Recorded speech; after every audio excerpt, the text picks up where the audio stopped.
Astrologer Sourav Chakraborty. আজকে যে টপিকটা নিয়ে আলোচনা করব সেটা আপনাদের কাছে অতি অতি গুরুত্বপূর্ণ।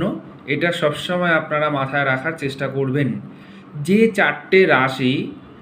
চারটে রাশি অর্থ সেভিংস করতে খুব সমস্যা তৈরি হয়, মানে হাত খুব খরচে, মানে টাকা পয়সা একদম রাখতে পারেন না। কোন কোন রাশি চলুন জেনে নিই। প্রথমে বলে রাখি, মেষ রাশি প্রচণ্ড ইনভেস্ট করে, প্রচণ্ড দয়ালু মানুষ। সেকেন্ড হলো সিংহ রাশি, উদার মানসিকতা, তারা টাকা পয়সা অতীব খরচ করতে থাকে।